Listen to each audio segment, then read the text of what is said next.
Hey, welcome to the Sunday preview for this week. We have a reading from chapter 4 of St. Mark's Gospel. It goes like this. Jesus said to the crowds, "This is how it is with the kingdom of God.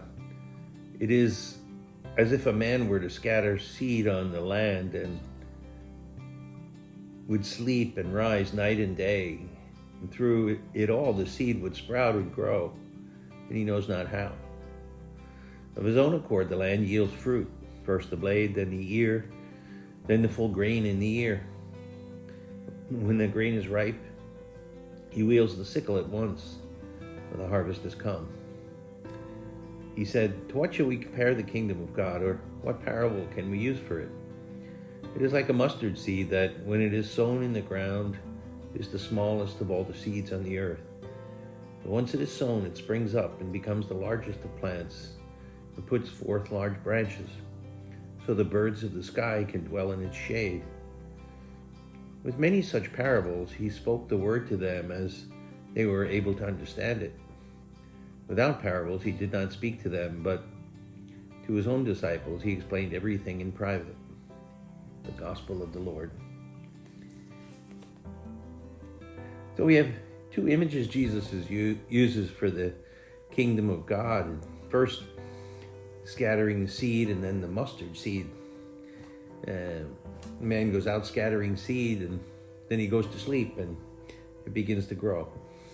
And the image is really of a whole convergence of a lot of different factors: the soil, the water, the sunlight.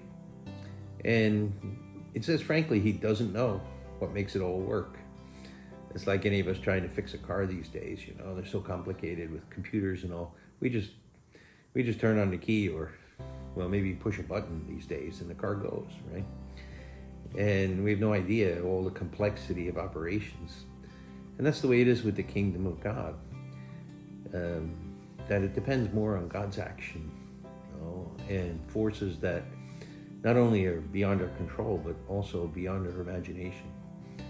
And that's the work of God. And in the end, the man comes and wields the sickle and reaps the harvest. But the principal thing is God's action. Right?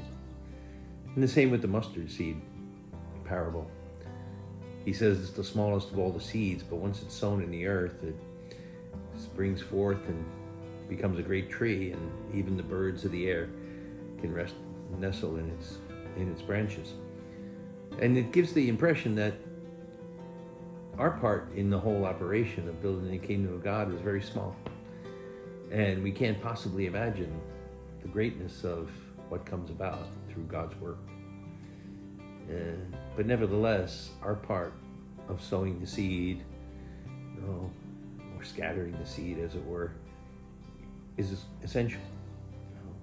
If we don't do that, God's grace doesn't kick in and work. In other words, we're a very small part of the whole plan and operation, but we're an essential part. And it reminds us that we need to be very dependent on the grace of God, very attentive to God, what God's doing, but also very, very realistic that he's going to do something greater than we can even imagine. And it's not so much the work of our hands, but the work of God. And we're collaborators with God. We're essential to God's work. So let's be good co-workers in the vineyard with the Lord.